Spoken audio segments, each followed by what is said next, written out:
Como le decíamos a Urquía al principio. Estaba trabajando. Y feliz año. Es que hoy no podía ser diferente, hoy tenía que ser aquí. Sí, totalmente. Literal. Literalmente. Qué bonito, ¿no? Ya un año, cuánto hemos crecido De acuerdo. En lo individual y en el proyecto. Colectivo. Claro, y decirlo porque Orlando también está compartiendo espacio en Las Estrellas con nuestros compañeros Sofía Escobosa y Genaro Lozano en un nuevo proyecto que justo forma parte de esta reinvención La gran de familia. N+, claro, que se llama Por las Mañanas y nos da mucho gusto pues verte por allá también, Orlando. Muchas gracias, Pablo Jesús. Muchísimas felicidades. Orlando, veíamos el tema de la contingencia de estos últimos días del fin de semana, pero a ver, ¿qué es el ozono? Fíjate que cuando hablamos del ozono, si lo pensamos muy científicamente, son 3 átomos de oxígeno. Okay. O sea, está compuesto así y realmente es un gas. Ahora, ¿no les llama la atención que a veces hablamos del ozono como algo muy bueno, que nos protege? Sí, la capa de ozono, ¿no? Exactamente. Y vamos a ver, justamente para que todos entendamos de qué hablamos, a qué nos referimos cuando hablamos del ozono bueno y el ozono malo. Resulta que acá donde estamos nosotros en la superficie, o sea, por debajo de los 10 kilómetros, en esa primera capa de la atmósfera, pues sobre todo cuando hay condiciones atmosféricas de muchísimo sol, se incrementan las temperaturas y además le sumamos que hay condiciones muy particulares en grandes ciudades como sucede aquí donde vivimos nosotros, en esta gran zona metropolitana, donde constantemente se están generando gases, sobre todo productos del parque vehicular. Esos gases interactúan con la radiación, lo que llega del sol, y eso provoca que se genere ozono. Ese ozono aquí donde vivimos nosotros es el conocido como ozono malo. Okay. El que es bueno, el que nos protege de la radiación ultravioleta, es el que se forma a 30 kilómetros por encima de nuestra cabeza, que es una capa muy delgadita. No es un espesor así de cientos de kilómetros, realmente es una capa, un espesor muy pequeño, y ese sí es bueno por eso, porque filtra la radiación ultravioleta impidiendo que llegue aquí hasta nosotros esa radiación nociva. Oye, Orlando, ¿y estas condiciones para que se forme el ozono malo, que ya nos decías que está a 10 kilómetros por encima de nosotros, son exclusivas de esta época del año? Fíjate, Pau, que cuando hablamos de cuestiones de periodos en meteorología, a mí me gusta decir que aquí no hay frontera. O sea, realmente en la meteorología y en la atmósfera, siempre que se den las condiciones para un fenómeno, en este caso la formación de ozono, eso puede ocurrir en cualquier momento del año.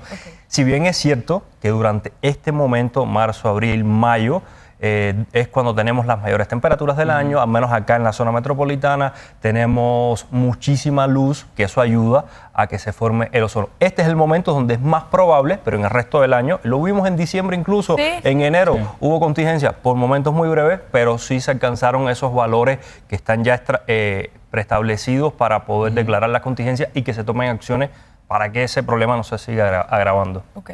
Oye, Orlando, ahora, ahorita estamos hablando de contingencia por el tema del ozono, pero en otras ocasiones y con otras circunstancias, o ya me corregirás, también las hay por otro tipo de partículas, que son las partículas 2.5 PM, se llama, o 10 PM. Es que aquí tenemos de todo. Amanecemos con frío, con calor, llueve, y también tenemos el problema de la contaminación. Y esto que tú mencionas, Jesús, es sumamente importante porque esto, por supuesto, tanto el ozono como esta contaminación por partículas tienen consecuencias para la salud.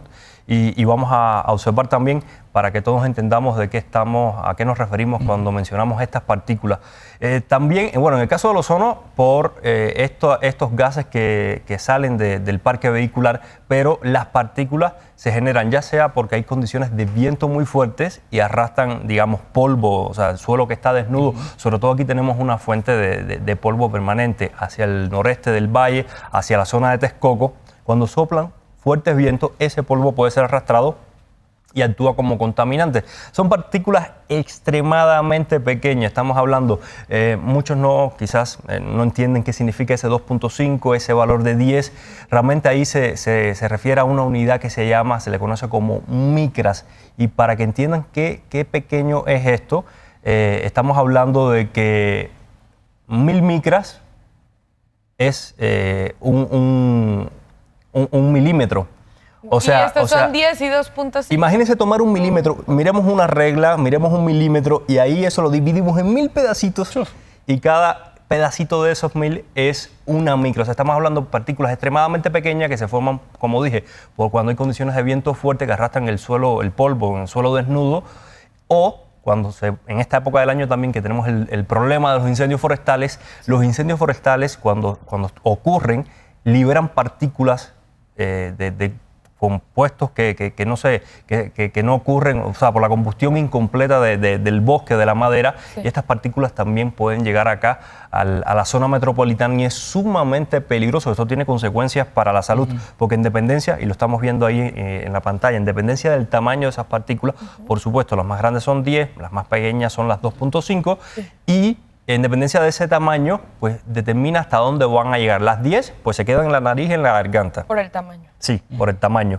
Pero las 2.5, esas son extremadamente peligrosas porque no solamente ingresan a los pulmones, sino que pueden llegar incluso a la sangre. Incluso con el tema de los incendios se ha detectado algunas partículas que tienen capacidad para desarrollar cáncer. Esto es un tema también que se puede, digamos, conversar con un experto en el área de la salud para que pueda tratarlo más a profundidad y que todo el mundo entendamos y cómo debemos actuar, sobre todo cuando se establecen las contingencias, cuando se establecen o se conocen en las condiciones meteorológicas, no van a ayudar a que haya buena calidad del aire, pues no practiquemos deporte. Las personas más vulnerables, los grupos más vulnerables, los ancianos, los niños, las personas que ya tienen algún problema de salud, pues mejor que se queden en casa. Qué importante lo que nos estás diciendo, Orlando. Tenemos que buscar, tal vez, platicar con Dian Pérez o algún experto neumólogo, porque esto nos afecta sobre todo a las personas que estamos en el Valle de México.